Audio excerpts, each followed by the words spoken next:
आपके कांटेक्ट में भी ऐसे कोई ना कोई लोग रहेगा जो आपसे कम पढ़े लिखे हैं लेकिन फिर भी ज्यादा पैसा कमा रहे हैं। आपके साथ उसने स्कूल किया, स्कूल में आपने देखा उसको कुछ आता नहीं है, लेकिन अभी जब वो बिजनेस कर रहा है ना, वो अच्छे से बिजनेस कर रहा है।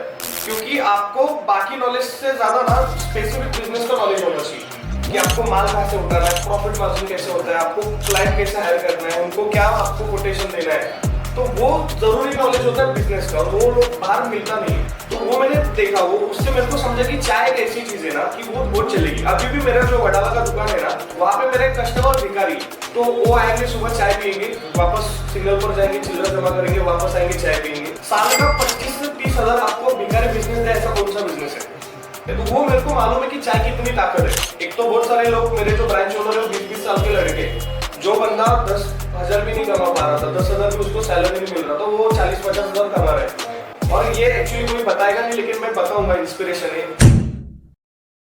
मल्हारी चाय, राइट? तो ये कॉन्सेप्ट कैसे शुरू हुआ, आपने कैसे सोचा कि मेरे को ऐसा? देखो एक्चुअली क्या होता है, मेन तो मेरे को बिजनेस करना था, लेकिन वो कौन सा बिजनेस करना है पता नहीं था। जब मैं कॉलेज में था तो कॉलेज में मैंने आम बेचे थे। जब मैं अप्रैल होता था वो टाइम पे, तो रत्नागिरी से आप हापुस आम लेंगे, 350 रुपए डजन में आएगा, 550 में बेचो।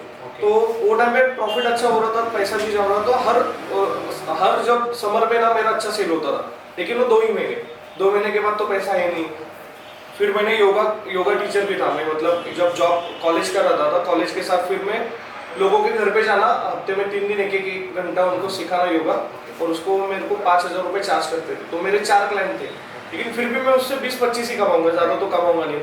और कॉलेज के टाइम पे वो मेरे को पैसे आ रहे थे वैसे, तो वो सब मैं सेव कर रहा था, क्योंकि मेरे को मालूम है ये पैसा कभी ना कभी काम आएगा। तो वो मैं सेव कर रहा था, तो वो मेरे को एक अच्छी आदत थी। खर्चा वगैरह कुछ था ही नहीं वो टाइम पे, और गर्लफ्रेंड भी थी, तो उसका भी ज़्यादा कुछ मतलब वो कुछ उसका डिमांड ही नहीं रहता था, तो खर्चा की तरफ हो ही नहीं रहा था मेरा, तो सेव हो रहे थे। उसके बाद फिर मैंने सेल्स वाला भी जॉब किया, फिर मैंने शेयर मार्केट में इंटरेस्ट था, तो मेरा भाई का ही ऑफिस है, तो वहाँ पर मैंने शेयर, कजन भाई, तो वहाँ पर भी मैंने शेयर मार्केट का जॉब किया, लेकिन वो प्रॉपर वो क्लर्क वाला काम था, फिर मैंने वो छोड़ दिया। तो फिर मेरे एक पार्टनर था, उसके साथ मैंने टी शर्ट का बिजनेस किया। तो मैं उल्लासनगर घुमा हूँ, किडवाई नगर जो वडाला पे मेरी दुकान है, तो वहाँ पे घुमा, खार घुमा। 2017 की बात है। तो टी शर्ट वगैरह अच्छे से लेकर घर पे रखना, फोटोज वगैरह भेजना सबको, और वहाँ से ऐसे बेचना। तो एकदम सस्ते में 130 में टी शर्ट ले लो, 200 में बेच दो, 60-70 रुपए मिल गए तो हम लोग करते थे। और कोई भी बिजनेस लॉस में नहीं था, कोई भी बिजनेस लॉस में नहीं था, सब में प्रॉफिट हो रहा था। लेकिन क्या था कि उसको बढ़ाने के लिए पैसा लगता था, और वो डर लग रहा था डालने के लिए, कि मतलब 60-70 हजार रुपए डालने के लिए भी लगता था कि कैसे डाले, लॉस हो गया तो। और वो टाइम पे बताने के लिए कोई नहीं था कि उसको करना कैसे है, प्रॉफिट कहाँ से होता है, माल कहाँ से उठाना है आपको। और सबसे बड़ी चीज वही होती है, अगर आपने देखा भी रहेगा ना, आपके कांटेक्ट में भी ऐसे कोई ना कोई लोग रहेगा जो आपसे कम पढ़े लिखे हैं लेकिन फिर भी ज्यादा पैसा कमा रहे हैं। कोई रहता है ना, अमीर बाप का रहता है, वो ज्यादा समझ भी नहीं रहती, लेकिन आपके साथ उसने स्कूल किया, स्कूल में आपने देखा उसको कुछ आता नहीं है, लेकिन अभी जब वो बिजनेस कर रहा है ना, वो अच्छे से बिजनेस कर रहा है। क्योंकि आपको बाकी नॉलेज से ज्यादा ना स्पेसिफिक बिजनेस का नॉलेज होना चाहिए। अभी जैसा मेरा एक दोस्त है, उसके डैड है कॉन्ट्रैक्टर है सर, इंटीरियर का वगैरह, उसको कुछ नहीं आता, उसको गणित नहीं आता, मराठी नहीं आता, हिंदी कुछ नहीं आता, उसको समझ कुछ नहीं थी स्कूल के टाइम पे, लेकिन अभी वो अच्छा पैसा कमा रहा है, उसके पास 25-30 लोग काम कर रहे हैं। वो इसीलिए क्योंकि उसको इंटीरियर का नॉलेज है कि आपको माल कहाँ से उठाना है, प्रॉफिट मार्जिन कैसे होता है, आपको क्लाइंट कैसे हायर करना है, उनको क्या आपको कोटेशन देना है। तो वो जरूरी नॉलेज होता है बिजनेस का, और वो लोग बाहर मिलता नहीं है। सेम मेरे साथ भी प्रॉब्लम हुआ, मैं बहुत सारे लोग ऐसे लोगों से डायरेक्ट जाके अप्रोच करता था कि सर मुझे बिजनेस करना है, जो बिजनेस में पहले से, कि सर मेरे को बिजनेस करना है, थोड़ा कौन सा बिजनेस करूँ। सब लोग बोलते कि बिजनेस करो, कौन सा करना हो तुम्हारा डिसाइड करो, हम लोग नहीं बता सकते, रिस्क है ना, मैं बताओ लॉस हो गया तो। और तो इससे होता था क्या कि कौन सा बिजनेस करने का समझेगा कैसे, कि क्या चलेगा नहीं चलेगा, प्रॉफिट होगा, कस्टमर्स आएंगे कैसे। आप सोचेंगे आपने ये डाल दिया, लेकिन कस्टमर्स आएंगे कैसे। और अच्छा मतलब मैंने जैसे टी शर्ट का भी किया था, ऐसा नहीं कि मेरे को आ रहा था, लेकिन महीने का 3-4 हजार आ रहा था। 3-4 हजार मतलब उससे अच्छा मैं जॉब पे जाऊंगा, 10-15 हजार मेरे को आएगा सैलरी, तो उससे 1 लाख रुपए, 70-80 हजार रुपए, मतलब एक डिसेंट अमाउंट में कैसे कमाऊंगा, ऐसा कुछ ऑप्शन ही नहीं था। तो फिर मैंने, और लेकिन एक चीज मेरी अच्छी थी कि मेरी मम्मी भी जॉब पे जाती थी, तो मैं खाना सब बनाता हूँ अच्छा, बहुत अच्छा, मतलब मैं दाल चावल भी बनाऊंगा ना, तो वो खा के आपको लगेगा कि भाई मजा आ रहा है खा के, तो खाना मैं अच्छा बनाता था। तो मैंने स्टार्टिंग में सोचा कि बिरयानी का शुरू करूंगा, क्योंकि बिरयानी का मैंने स्टडी किया था कि एक बार मैं नायर हॉस्पिटल के पास गया था, और वहाँ पर टेबल पर एक जन बिरयानी बेच रहा था, और लड़का था, तो वहाँ पर मैंने बिरयानी खाई, कुछ 50-60 रुपए को थी, वो बहुत 4-5 साल पहले की बात है।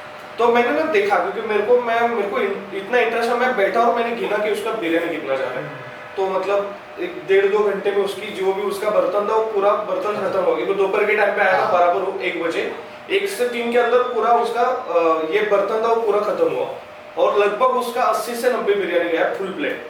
और फुल प्लेट कुछ तो 60 में बेच रहा था, मतलब सस्ता ही था, ऐसा नहीं का 2 पीस ही देता था और हाफ देता था 40 रुपए में। और लेकिन उसने बेचा। तो फिर मैं जाके उसको पूछा, क्योंकि वो लड़का ही था। मैंने डायरेक्ट, क्या होता है लोग हम लोग सोचते कि अरे पूछेंगे नहीं बताएगा था, लेकिन मेरे को भी लगा बताएगा नहीं बताएगा, लेकिन मैंने पूछ के देखा और उसने सब बताया मेरे को कि क्या होता है कि हम लोग इतने में आता है, 2200 का मटेरियल वगैरह सब हो जाता है और 4-4.5 तक हो जाता है। वो बोला तुम्हारे हाथ के ऊपर है, पहले तुम स्टार्ट करोगे तो तुम्हारा 4,000 का धंधा होगा, हाथ बैठेगा तो तुम बराबर कम बिरयानी दोगे, पीस भी कम दोगे, छोटे छोटे पीस दोगे, ऐसा करके मेरा अच्छा खासा हो जाता है। और इधर का जो भी भाड़ा बीड़ा होता है वो हफ्ता बिफ्ता देकर वगैरह मेरे को अच्छा खासा 1100-1200 आ जा रहा है। बोला भाई यार ये 2 घंटे में बेच रहे हैं, 2-3 घंटा लगता रहेगा उसको बनाने के लिए और 1 घंटा एक्स्ट्रा पकड़ो, 5-6 घंटे में वो 1000-1200 कमा रहा है। उसने पढ़ा लिखा कुछ नहीं, गाँव से है यूपी से, और मुंबई में आकर अगर 1000-1200 कमा रहा है, महीने का कितना 30 से 35 हजार। और मैं वहीं पे जॉब कर रहा हूँ जहाँ पर 27,000 रुपए पगार है। सुबह जाओ काम पे तो डायरेक्ट रात को फील्ड वाला काम, रात को घर पे जाने के बाद भी बॉस फोन करके बोलेगा ये भेजो वो भेजो, और ये 5-6 घंटे में कर रहा है। उतना मेहनत तो मैं भी कर सकता हूँ। तो फिर मैंने ना बिरयानी के ऊपर काम किया, बिरयानी अच्छे बनाने लगा। 3-4 महीने में बहुत अच्छी बिरयानी बनाई मैंने। और मैंने सोचा था बिरयानी के लिए डालने के लिए, बिरयानी के लिए मैंने साइन हॉस्पिटल के बाहर टेबल पर दुकान डालने के लिए बात भी करी थी, 10,000 रुपए रेंट बोला। लेकिन जैसे ही उसने 10,000 रेंट बोला मेरी फटी पड़ी कि बोला 10,000 यार ये तो ज्यादा है, क्योंकि मेरे को पता ही नहीं था। अभी अगर मेरे को कोई बोले ना 10,000 में अब भी ऐसे ही ले लूं, क्योंकि मेरे को मालूम है 10,000 कुछ नहीं, क्योंकि बिजनेस उतना होता है। वो टाइम पे पता ही नहीं होता कि बिजनेस चलता कितना है, कितने बिरयानी प्लेट जाएगी पता ही नहीं था। तो वो मेरे दिमाग में था। फिर मैंने सोचा कि यार कौन सा करूं, लेकिन फिर मेरे को एक चीज क्या दिखी कि बिरयानी बहुत लिमिटेड जगह पर चलेगी, हर जगह पर चलने का मुश्किल है। और बिरयानी का कैसा, मैं भी बिरयानी खाने का शौकीन हूँ, लेकिन मैं बिरयानी रोज नहीं खा सकता। हफ्ते में 1 दिन खाऊंगा, 2 दिन खाऊंगा, लगातार 3 दिन अगर मैंने खा दी ना, बाद में मैं 15 दिन तो नहीं देखने वाला बिरयानी के लिए। लेकिन चाय एक ऐसी चीज है ना, मैंने देखी है, मैं जब मेरा फील्ड का काम था, लोगों से मिलना वगैरह, सेल्स वाला काम था, तो सेल्स का कोई भी पार्टी आएगी तो उनके साथ चाय तो पीना ही पड़ता था। तो मेरा खुद का ही रोज 7-8 बल्कि कटिंग हो जाए, लेकिन मेरा खुद का ही 7-8 चाय हो रहा था। मैंने देखा यार मैं इतना, मतलब मैं पैसे बचा बचा के जनरली रहता था, क्योंकि अपनी सिचुएशन है नहीं वैसी। मतलब अभी शर्ट तो मैं पहनता हूँ 4-5 हजार वाले, वो टाइम पे 800 का शर्ट रहता तो मैं सोचता यार 800 बहुत महंगे, अपन ना 300-350 वाला देख लेंगे। तो इतना मैं पैसे बचाता था, तो मैं खाने पीने पे भी ज्यादा पैसे खर्च नहीं करता था, लेकिन चाय पे हो जाता था। तो मैंने देखा यार कि मैं इतना पैसा बचा रहा हूँ, फिर भी मेरा चाय पे जा रहा है पैसा। जो अच्छा पैसा कमा रहे उनका तो कितना ज्यादा रहेगा। तो वो मैंने देखा, वो उससे मेरे को समझा कि चाय एक ऐसी चीज है ना कि वो बहुत चलेगी। अभी भी मेरा जो वडाला का दुकान है ना, वहाँ पे मेरे कस्टमर भिखारी, मतलब उनका प्रोफेशन है कि 4 रोड है, 4 रोड पे सिग्नल है, सिग्नल पर जाके वो भीख मांगेगा। 60+ उनका एज है, तो वो आएंगे सुबह चाय पियेंगे, वापस सिग्नल पर जाएंगे, चिल्लर जमा करेंगे, वापस आएंगे चाय पियेंगे, वापस जाएंगे चिल्लर जमा करके आएंगे, वापस चाय पियेंगे। दिन भर में 8 से 10 बार वो चाय पीते। मतलब एक भिखारी मेरे को दिन का धंधा कितना दे रहा है, 80 से 100 रुपए। महीने का कितना हुआ, 2 से 2.5 हजार तो हो गया। साल का 25 से 30 हजार आपको भिखारी बिजनेस दे, ऐसा कौन सा बिजनेस है? भिखारी भी आपको 25 से 30 हजार का बिजनेस दे रहा है। तो वो मेरे को अभी भी चल रहा है, वो अभी भी वो मेरे कस्टमर है, वो वडाला की शॉप पर मेरे। तो वो इतना पावर चाय के बिजनेस में ही है। चाय का बिजनेस आप बहुत ज्यादा जगह पर कर सकते हैं। दूसरा, उसमें रिस्क कम है। मतलब होटल इंडस्ट्री में जनरली क्या होता है, अगर 100 रेस्टोरेंट खुल रहे, 100 कैफे खुल रहे, तो उसमें से 90 कैफे 1 साल के अंदर बंद होते हैं, और उसमें से भी आधे कैफे अगले 3 साल के अंदर बंद होते हैं। तो ये है फैक्ट है, ये डेटा है। लेकिन चाय में बहुत कम है ऐसा, क्योंकि चाय 6 साल के लड़के से लेकर 60 साल के आदमी तक पी सकता है। मतलब चाय ना शराब है, व्हाइट शराब है, सफेद शराब है। मतलब लोग, मतलब शराब पीता है तो लोग क्या कहते हैं, ये शराब पी रहा है, तुम्हारा लड़का देखो शराब पी रहा है, बिगड़ गए। चाय में नहीं कह सकते, चाय भी शराब की तरह ही लोग पीते हैं। मतलब समझो कोई बेवड़ा है नॉर्मल, ऐसे अपन पकड़ के चलते हैं, वो पीता रहेगा तो समझो हफ्ता भर काम किया, संडे को उसने पिया, फिर हफ्ता भर काम किया, वापस संडे को पिया, मतलब रेगुलर पी रहा है वो। तो वो भी 3-4 हजार का दारू पीता रहेगा, एवरेज पकड़ रहे इंडिया का। मतलब कुछ लोग तो दिन में भी खत्म करते रहेंगे, लेकिन ऑल ओवर इंडिया का एवरेज बता रहा हूँ। तो 3-4 हजार रुपए एक महीने पे अगर वो दारू पे उड़ा रहा है, वहीं पे कुछ कुछ हमारे ऐसे भी कस्टमर्स है, रिक्शा वाले वगैरह, जो ज्यादा पैसा नहीं कमा रहे, जो दिन का 8 से 10 चाय पीते हैं, 10-10 रुपए वाली, मतलब वो भी 2,500 से 3,000 रुपए चाय के ऊपर खर्च कर रहे हैं। मतलब दारू से रिलेटेड ही है, दारू इतना इन्वेस्टमेंट भी नहीं है, दारू के लिए लाइसेंस भी उतना लगता है, बराबर है, वैसा कुछ है भी नहीं और कम पैसे में शुरू कर सकते हैं। तो वो मेरे को मालूम है कि चाय की इतनी ताकत है। और प्लस ना चाय एडिक्शन है, चाय का ना वाइट एडिक्शन है, लोगों को उसकी हैबिट लग जाती है धीरे धीरे करके। आप भी अगर ऑफिस में रहेंगे ना, अगर आपको 4 बजे चाय पीने की आदत है तो 3:30 के बाद आप काम ही नहीं करेंगे जब तक आप चाय नहीं पियेंगे, आपका मन नहीं लगेगा, आप जाएंगे और चाय पियेंगी। तो वो शुगर क्रेविंग सबको होता है, तो वो शुगर क्रेविंग ना प्लस पॉइंट है चाय में। अगर लोगों को शुगर क्रेविंग होता है तो ज्यादा तो प्रेफर करते हैं चाय पीने के लिए। आप चॉकलेट भी तो खा सकते हैं ना, आप जूस भी तो पी सकते हैं, लेकिन लोग चाय ही प्रेफर करते हैं ज्यादा इंडिया में। बट वो क्योंकि इजीली एक्सेसिबल भी ऑफिस, हाँ राइट में, आप कोई भी ऑफिस में जाओ कॉर्पोरेट में, आपको कॉफी मशीन या टी मशीन मिल जाएगी, मिल जाता है, एक्सेसिबल है। हाँ, लोग काम कम करते हैं, चाय ज्यादा पीते हैं, मैंने ये देखा है। अभी इसमें देखो एक लूफोल है क्या कि ऑफिस वाले भी चाय रखते हैं, मशीन वाला चाय रहते हैं। फिर भी मैं आपको कहता हूँ कि हमारे ज्यादातर जो ब्रांचेस चलती है ना, जो ऑफिस इंडस्ट्री है उसके बाहर जो दुकान है वहीं पे चलती है। भले चाय मिल रहा है मशीन की, फिर भी लोग बाहर आकर चाय पीते ही है। क्योंकि आखिर में क्या होता है कि आप जितना अच्छा क्वालिटी देंगे ना, जैसा भी मेरा चाय है ना, तो मेरे को मालूम है मेरा चाय अगर कोई 4 से 5 बार पिएगा, पहली बार आएगा चाय पिएगा, उसको लगेगा हाँ अच्छी चाय है, दूसरी बार पिएगा हाँ यार अच्छी लग रही है चाय, और 3 बार 4 बार 5 बार, जैसे 5-6 बार चाय पिएगा उसको आदत ही लगेगी। 6वें दिन अगर वो चाय नहीं पिया तो उसको दिन भर चाय मिस करेगा। जैसे ब्रश अगर आपने नहीं किया तो दिन भर आपको कैसा लगेगा कि यार कुछ तो मिस हो रहा है, कुछ तो मिस हो रहा है। तो अगर आप 5 दिन मेरी चाय पी रहे हैं, उसके बाद अगर एक दिन भी चाय नहीं पिया तो आप चाय मिस करेंगे, मेरी दिन भर मिस करेंगे आप। तो वो मेरे को मालूम है, वैसे मैंने डिजाइन किया चाय। और ये एक्चुअली कोई बताएगा नहीं, लेकिन मैं बताऊंगा, इंस्पिरेशन है इसके लिए। क्योंकि चाय का जो ट्रेंड है पूरा, जो भी अभी इंडिया में ट्रेंड है, ब्रांडेड वगैरह सब फ्रेंचाइजी वगैरह, पूरा एवले ने लाया, एवले अमृतुल्य से। तो मैं उनका चाय पी वहाँ पे पी और मेरे को अच्छी लगी चाय। और मैं एवले अमृतुल्य, जिसने ये पूरा मतलब ऐसे चाय वालों का ट्रेंड शुरू किया, सबसे पहले उन्होंने शुरू किया था। तो उन्होंने फ्रेंचाइजी का सिस्टम लाया, बाद में MBA चाय वाला, चाय सुट्टाबाद, ये सब बाद में। जो ओरिजिनल है ना वो एवले चाय वाला ही है। अभी हम लोग कॉम्पीट कर रहे हैं एक दूसरे को, लेकिन फिर भी वो सब उसने ही स्टार्ट किया। अगर उसने स्टार्ट ही नहीं किया रहता ना, किसी के दिमाग में आता ही नहीं होता कि चाय का भी फ्रेंचाइजी हो सकता है, चाय से भी आप लाखों रुपए कमा सकते हैं, ये किसी को अंदाजा ही नहीं था। वो जो कमा रहा है उसी को पता था। तो वो उन्होंने शुरू किया था, तो मैं उनकी चाय पिया वहां पर, और मेरे को 15 दिन था मैं पुणे में, तो मैं चाय पी रहा था, मेरे को अच्छी लग रही थी। तो मैंने सोचा कि यार मैं भी फिर इनका ही लेते, तो वैसे भी मेरे को चाय का ही करना है, तो उनका टेस्ट भी अच्छा है, तो वही मैं ले लेता हूँ। तो मैंने उनको जाके अप्रोच किया ब्रांच वाले को कि मेरे को भी करना है वगैरह, क्या सिस्टम है वगैरह। तो उन्होंने बोला कि सर फ्रेंचाइजी फीस है 12 लाख रुपए। बोले भाई अगर मेरे पास 12 लाख रहते तो मैं चाय का क्यों खोलता, मैं तो और भी कुछ कर सकता था। तो फिर वहां पे लगा यार 12 लाख तो नहीं है, तो फिर मैंने सोचा कि कुछ ना कुछ करना पड़ेगा। तो फिर मैंने सोचा कि ना फिर मैं ही मेरा टेस्ट, क्योंकि मेरे को बहुत सारा चीजों का नॉलेज भी था टेस्ट से रिलेटेड वगैरह, और मेरे को टेस्ट अच्छे से समझ में आती है। तो फिर मैंने सोचा कि मैं ही खुद का मेरे लिए खोल लेता हूँ, फ्रेंचाइजी लेने की जरूरत नहीं, क्योंकि इतने 12 लाख तो बहुत हो गए ना। अगर 1 लाख भी रहते तो मैं किधर से भी अरेंज करके दे सकता था। तो फिर मैंने वडाला में शुरू किया अक्टूबर में 2019 में। तो चाय की दुकान डाली वगैरह, मल्लारी चाय वगैरह नाम वगैरह रख दिया। मल्लारी भी मैंने इसलिए रखा, मल्लारी का अगर मैं बताऊंगा तो मुंबई में 2 चाय फेमस है पहले से, एक है नागौरी चाय वाला और दूसरा है भट्ट चाय वाला। और लोग क्या कहते हैं नागौरी दो नागौरी दो नागौरी दो।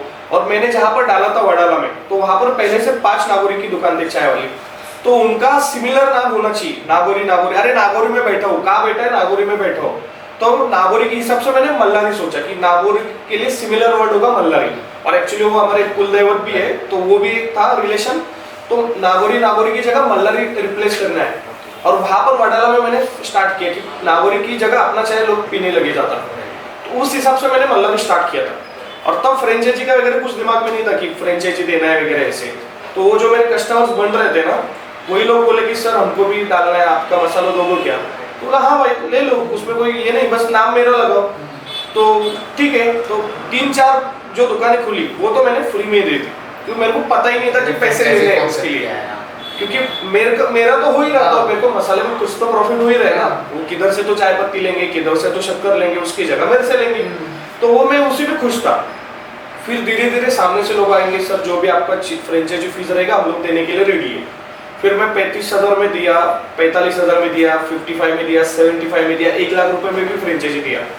ऐसा मेरा जर्नी स्टार्ट हो, और अभी तक मेरी 90 दुकानें हो चुकी है। तो ऐसा कुछ सोच के नहीं किया था कि मेरे को फ्रेंचाइजी का बिजनेस करना है। ये मेरे को बिजनेस करना था। मैंने क्या सोचा था कि एक दुकान चालू करूंगा, एक अच्छी चलेगी तो वो मैनेज होने के बाद और एक दुकान डालूंगा, और ऐसे 4-5 दुकानें डालूंगा अच्छी तगड़ी, जो अच्छा पैसा कमा रही है, 70-80 हजार रुपए। और अगर 5 दुकानें भी मेरी चल गई तो मैं आराम से बस मैनेज करूंगा, हिसाब ले लूंगा, कैमरा वगैरह लगवा के सब काउंटर पे गल्ले पे आदमी बिठा के अच्छे से, और 3-4 लाख रुपए कमाऊंगा। ये सोच के मेरा था कि ये करूं। लेकिन ये फ्रेंचाइजी का बीच में है तो मैंने बोला हाँ यार ऐसे भी करते हैं। ये मेरे को ज्यादा मोटिवेट इसीलिए करता है क्योंकि इससे ना ज्यादा रोजगार निर्माण हो रहा था। मतलब एक तो बहुत सारे लोग, मेरे जो ब्रांच ओनर है 20-20 साल के लड़के, मेरे तो कोल्हापुर में दो नहीं 3 लोग ऐसे, तीनों के पेरेंट्स में से सिर्फ मम्मी है अभी। मतलब माताजी पिताजी का देहांत कुछ साल पहले हुआ है, और तीनों भी ऐसे कि कुछ जॉब करते करते पैसे बचाकर उन्होंने शुरू किया। एक को तो मैंने ही डाल के दिया पूरा पैसा वगैरह, जो भी इन्वेस्टमेंट मेरे पास ही काम करने के लिए था। 5,000 में जॉब करता था मेरी दुकान पर। अभी 5,000 में जॉब कर रहा है, उसमें से घर उसकी मम्मी और वो घर का खर्चा वगैरह निकाल कर वो लाइफ में कभी बिजनेस कर सकता था क्या? सेविंग ही वो 1,000 नहीं कर रहा, 1,000 रुपए भी उसका सेविंग नहीं हो रहा था, तो बिजनेस कैसे करेगा? लेकिन वो अच्छा ईमानदार था, तो मैंने उसको पैसे का हेल्प कर दिया और उसने डाल दिए, और अभी उसका भी चल रहा है अच्छा। तो वो मेरे को ज्यादा सेटिस्फाई करने लगा कि हाँ यार कि लोगों को हेल्प भी हो रही है और लोग डेयरिंग कर रहे हैं धंधे में उतरने के लिए। जो बंदा 10,000 भी नहीं कमा पा रहा था, 10,000 भी उसको सैलरी नहीं मिल रहा था, वो 40-50 हजार कमा रहा है। जो बंदा अभी, एक बंदा ऐसा जो 30,000 रुपए सैलरी था, सैलरी छोड़ दिया, अभी उसके 2 दुकानें। जब डाला था तो 20 साल का था, अभी 24 साल का है, 4 साल पहले की बात कह रहा हूँ मैं। 2 दुकानें डाली है उसने, शादी कर ली, 4 व्हीलर ले, मेरे से पहले 4 व्हीलर ले ली उसने, शादी कर ली, 4 व्हीलर ले ली, घर का काम चल रहा है, बहुत अच्छा इनकम कमा रहा है। तो ये मेरे को अभी उसमें मेरे को ज्यादा नहीं मिलता, क्योंकि मैं फ्रेंचाइजी का वैसे भी कुछ लेता ही नहीं है। जैसे बाकी 3-4 लाख लोग लेते हैं पैसे, 3-4 लाख रुपए लेते हैं, तो ऐसा मैं वैसे भी नहीं लेता, लेकिन वो सेटिस्फेक्शन भी मिलता है ना, तो वो चल जाता है। तो जितने ज्यादा दुकान खोलेंगे उतना अच्छा। आई थिंक सेटिस्फेक्शन ज्यादा जरूरी है। हाँ, क्योंकि वो देखने के बाद आपको जो अंदर से जो फीलिंग रहेगा ना, वो पैसे लेके शायद नहीं। क्योंकि मेरे पास अभी जो मेरी दुकानें वगैरह चल रही है ना, ऑलरेडी मेरे को पैसा अच्छा आ रहा है।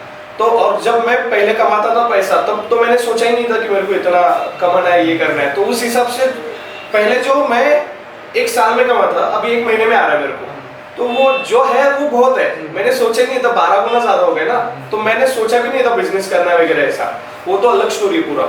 तो फिर मैंने बिजनेस, मतलब क्या बिजनेस करना था, लेकिन एक बार जॉब लग गई, आपको एकदम बाद में लगता है कि यार कंफर्ट लेवल आ जाता है, कंफर्ट लेवल आ जाता है। बोले यार जॉब से भी अपन खुश हो सकते हैं, ऐसा कुछ नहीं है। और मैं खुश था जॉब में भी, ऐसा नहीं था कि जॉब कर रहा था मेरे को जितना भी क्या जॉब करते थे? एक्चुअली मेरा एजुकेशन के हिसाब से मैं काउंसलर हूँ। ओके, काउंसलिंग में अच्छा, व्हाट यू डिड, आपका बैकग्राउंड में एक्चुअली मैंने 11-12 साइंस से किया है रूपारेल से। तब मेरे को इंजीनियरिंग करना था, लेकिन मेरे को बिजनेस करना था, तो मैंने सोचा कि पहले इंजीनियरिंग करूंगा, जॉब वगैरह करूंगा, पैसा कमाऊंगा, और बाद में बिजनेस करूंगा। लेकिन 11-12 किया तो मेरे को समझा कि भाई ये सही रास्ता नहीं है, इसमें बहुत टाइम जाएगा, और मैं उससे अच्छा फिर, और टाइम बहुत जा रहा था। साइंस में आप देखेंगे तो पूरा दिन बैठना पड़ता है आपको, प्रैक्टिकल्स वगैरह सारा। इंजीनियरिंग में भी सेम पूरा 4 साल आपका उसमें इन्वेस्ट होगा। उससे अच्छा मैंने सोचा मैं अलग अलग कुछ ना कुछ चीजें करूंगा, जिससे मेरा एटलीस्ट स्किल तो डेवलप हो, और मैं 4 साल एक्सपेरिमेंट करूंगा ना अलग अलग बिजनेस में, तो वो मेरे को ज्यादा हेल्प करेगा बिजनेस करने के लिए। फिर वो मैंने सोचा 12th साइंस से दिया, बाद में मैंने कॉमर्स लिया, ताकि मेरे को टाइम मिले बिजनेस करने के लिए। वही टाइम पे मैंने अलग अलग जॉब किए, बहुत सारे बिजनेसेस किए, इवेंट पे गया, सेल्स का काम किया, छोटे मोटे बिजनेसेस ट्राई किए, सब कुछ वो 4 साल में मेरा हो गया, 3 साल में। तो तब तक मैंने कॉमर्स से ग्रेजुएशन किया, और जब वो कर रहा था तो मेरे को एक चीज रियलाइज हुई कि मैं काउंसलिंग बहुत अच्छी करता हूँ, क्योंकि वो भी मेरे को पता नहीं था कि मैं कर रहा हूँ काउंसलिंग।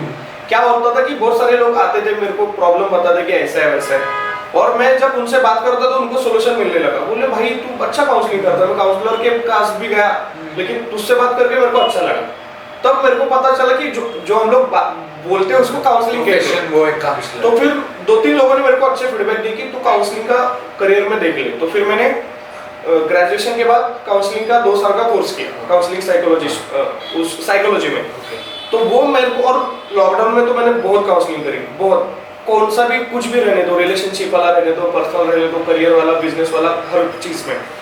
तो और नॉलेज भी था, बुक्स वगैरह पढ़ता था, एक्सपीरियंस वगैरह, जितने लोगों से आप ज्यादा मिलोगे उतना ज्यादा नॉलेज आपके पास आएगा, उतनी ज्यादा मैच्योरिटी आपके पास आती है।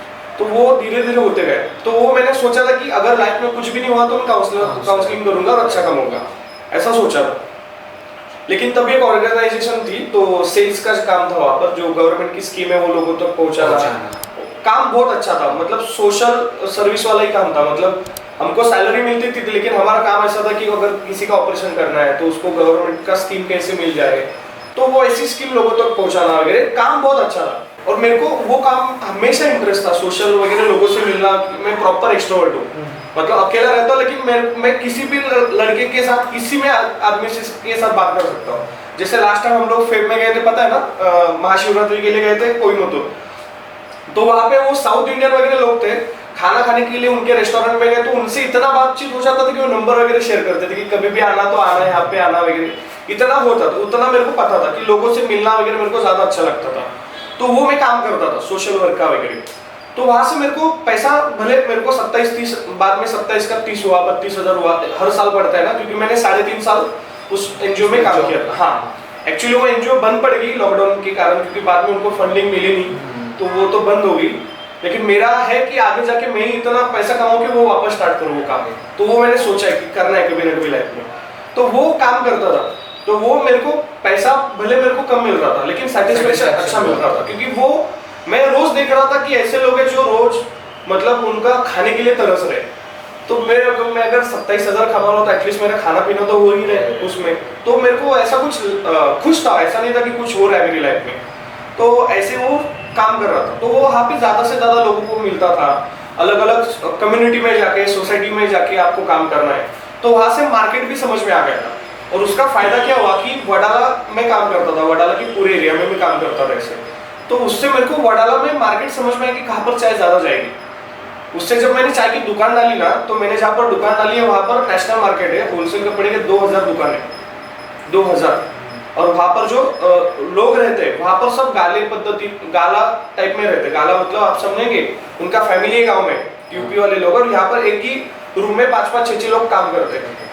तो ये लोगों को खाने पीने से लेकर हर चीज के लिए बाहर ही जाना है।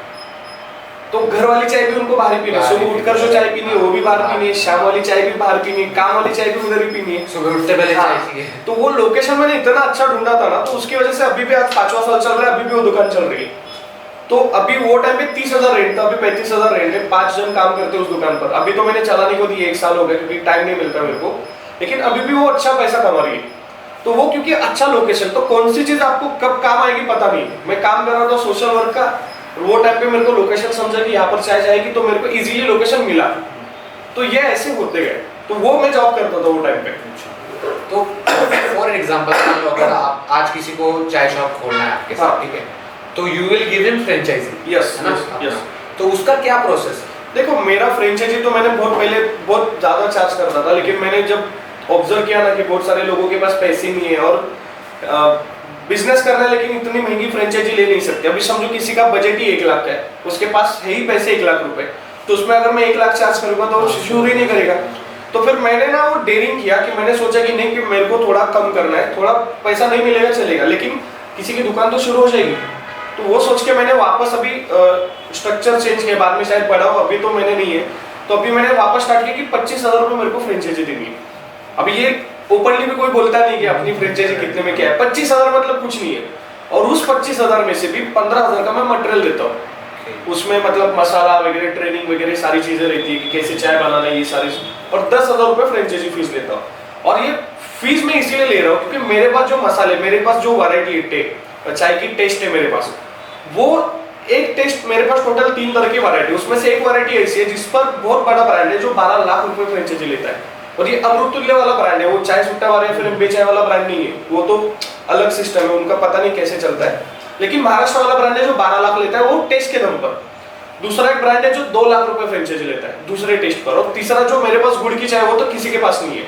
मतलब मेरे पास टेस्ट ऐसी जिस पर लोग लाखों रुपए चार्ज कर रहे हैं, क्योंकि उसके बाद उनको हमेशा टेस्ट मिलने वाली है लाइफ टाइम के लिए, और वो लोग का रॉयल्टी भी रहता है। मेरा ऐसा कुछ नहीं है, आप ले लो, शुरू करो। तो वो मैं बिजनेस में, वो मेरे टेस्ट का रिस्पेक्ट है, उसके लिए मैं 10,000 ले रहा हूँ। फ्री में मैंने फ्री में देखे हाँ। चुका हूँ, मैं पहले कीमत वो नहीं रहती लोगों को वैल्यू नहीं रहती, तो वो मैंने किया है, तो इसीलिए मैंने 10,000 चार्ज कर रहा हूँ। और वो मेरे को पता है 10,000 कुछ नहीं, आप बाद में महीने का 1 लाख रुपए भी कमाएंगे, मैं तो बोलने वाला हूँ नहीं कि भाई मेरे को उसमें से 5,000 फ्रेंचाइजी दे दो, वो तो आपका ही है पूरा पैसा। तो वैसे मैंने स्टार्ट किया, जिससे क्या होगा कि लोगों को वैल्यू मिलेगी रिस्पेक्टेबल, क्योंकि मैं कुछ ना कुछ प्राइस भी चार्ज कर रहा हूँ, तो वो विन विन सिचुएशन होगी दोनों के लिए, उनके लिए भी कि उनको कम पैसे में दुकान शुरू करने के लिए मिल रहा है, और दूसरा मेरे लिए कि मैं भी उनको फ्री में नहीं दे रहा हूँ चीज़, मैं भी कुछ वैल्यू ले रहा हूँ उसके बदले। तो ये मैंने स्टार्ट किया है। और जो दूसरा खर्चा रहता है उनका, तो अगर किसी को दुकान शुरू करनी है तो 3 तरह के खर्चे रहते हैं जनरली। एक तो जहाँ पर आप शॉप देख रहे हैं वहाँ का शॉप का सिक्योरिटी डिपॉजिट, दूसरा होता है सेटअप, जो भी आपको साहित्य लगेगा, जो बर्तन है, काउंटर है, फ्रिज है, वो सारी चीजें, बोर्ड वगैरह ये, और तीसरा रहता है फ्रेंचाइजी। तो इन तीनों में सबसे कम फ्रेंचाइजी। सिक्योरिटी डिपॉजिट 50,000 भी लग सकता है, 1 लाख भी लग सकता है, डिपेंड्स ऑन द लोकेशन।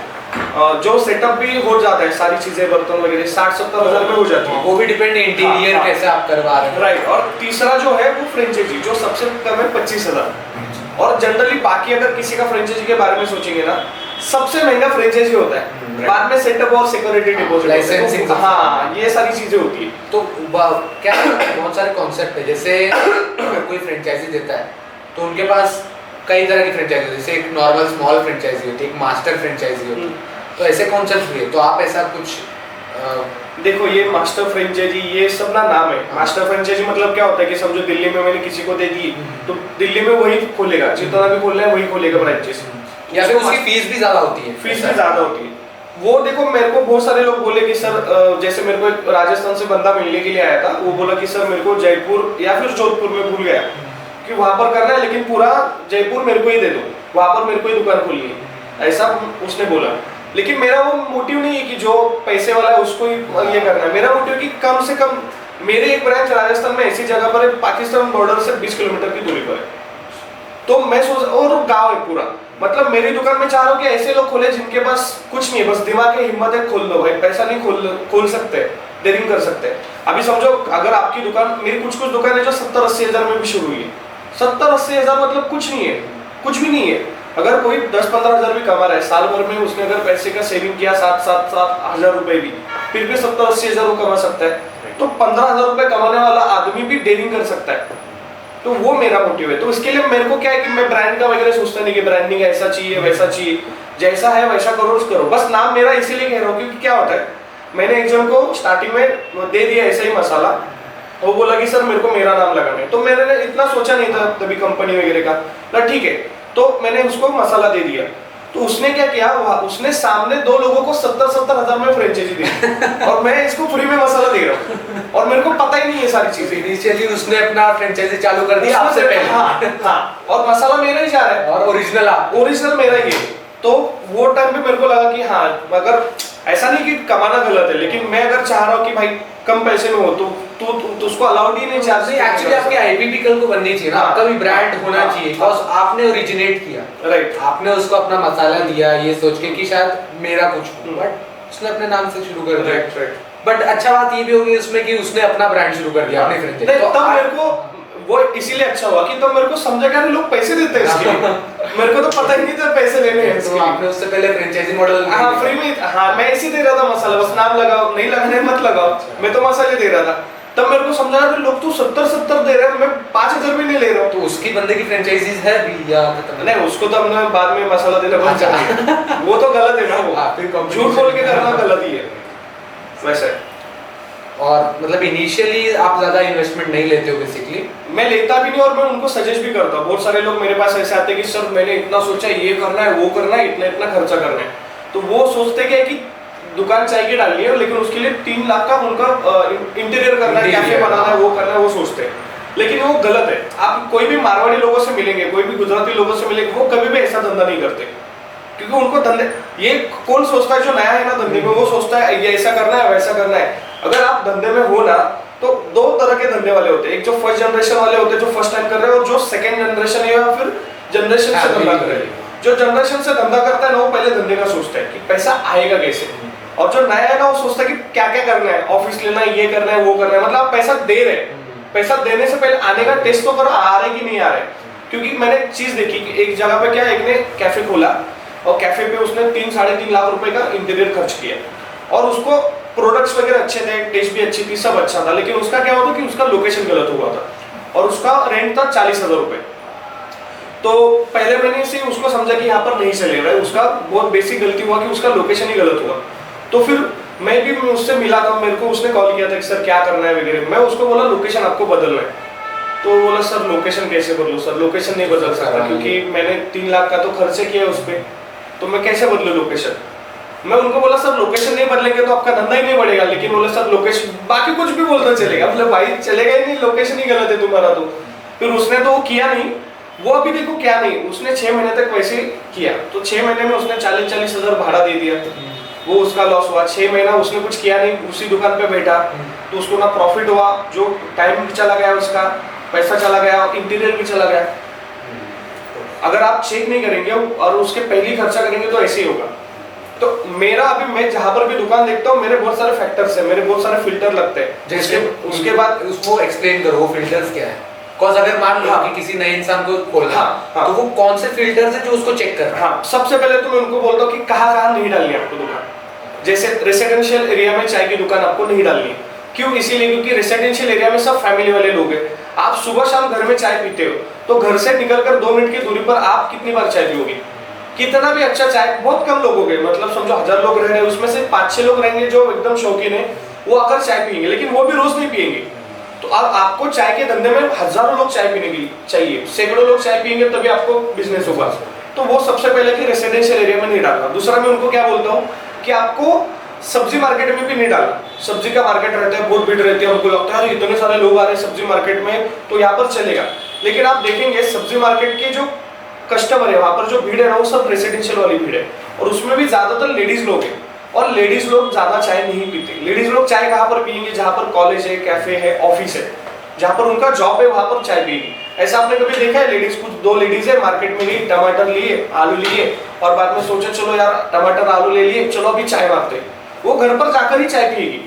तो ये बेसिक है, वहां पर आप कितनी भी भीड़ रहेगी वहां पर चाय नहीं जाएगी। तीसरा होता है कि लेडीज मार्केट है, कपड़ों का, लेडीज साड़ियों का मार्केट है, लेडीज ड्रेस का मार्केट है, जहां पर भी लेडीज प्राइमरी कस्टमर है वहां पर आपको नहीं डालनी। ऐसे बहुत सारे फैक्टर्स होते हैं। उसके सिवा आपको कहां पर नहीं डालनी? जहां पर लो इनकम रेंज है, मतलब आपने देखा कि वहां पर सब काम वाले बंदे जॉब वगैरह करते हो, बहुत भीड़ है, रोड के बाहर एकदम पब्लिक आ रही है, जा रही है, बहुत पब्लिक है पब्लिक। लेकिन वहां पर समझो कोई चाय वाला है, जहां पर जो 5 रुपए में चाय बेच रहा है, उसमें भी लोग चाय 5 वाली चाय ले रहे हैं, उसमें एक में 2 करके पी रहे, एक में 3 करके पी रहे, मतलब एक आदमी 1.5 से 2 रुपए वाली चाय पी रहे। तो वहां पर अगर आप 10 रुपए वाली चाय बेचेंगे, चलेगी? नहीं चलेगी। कितनी भी अच्छी, जैसा भी मेरे को मर्सिडीज पसंद है, लेकिन मेरे औकात ही नहीं है ना, तो मर्सिडीज कितनी भी अच्छी हो मैं ले ही नहीं सकता।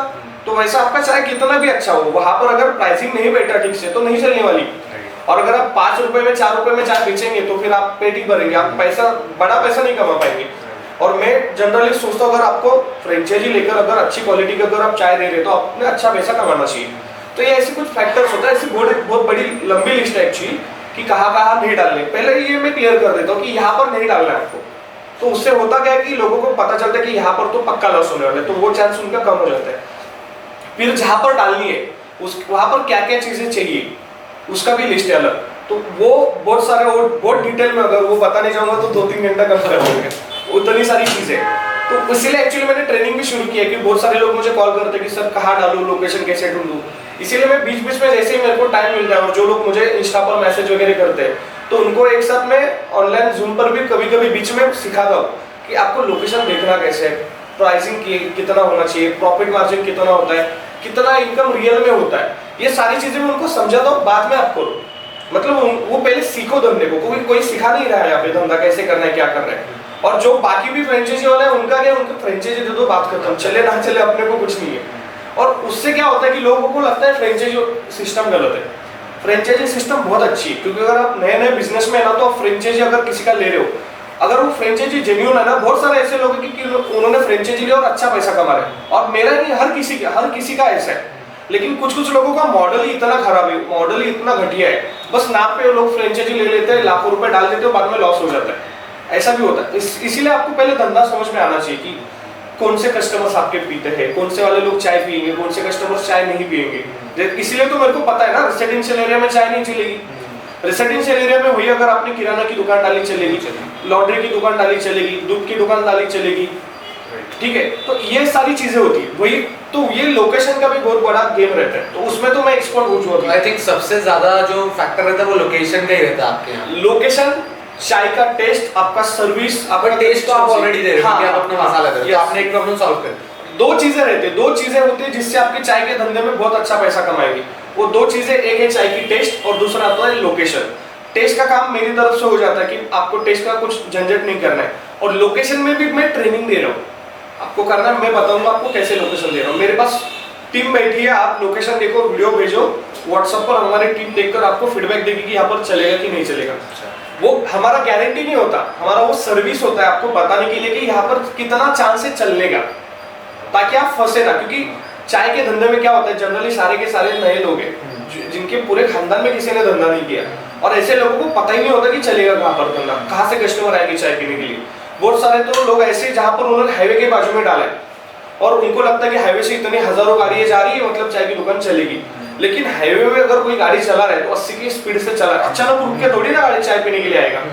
तो ये एकदम कॉमन सेंस वाली चीज है, लेकिन वो नहीं इम्पल्सिव डिसीजन करते हैं हम लोग बिजनेस में, वो इतना डिटेल में कोई सोचता नहीं है। तो आप भी फर्स्ट जनरेशन? और मेरा पूरा खानदान में मैं पहला ही हूँ धंधे वाला, तो मैं भी फर्स्ट जनरेशन हूँ। अच्छा, तो आपने जब स्टार्ट किया तो आपको बहुत सारी भी प्रॉब्लम्स भी आई होगी अपने? मेरे को तो वही था कि धंधे का नॉलेज कोई बताता नहीं ना, आपको पता कैसे चलेगा कि चाय के धंधे में प्रॉफिट है कितना, 10 रुपए में चाय बेचते हो तो कितना रुपए मिलता है आपको, ये भी पता नहीं था अपने को।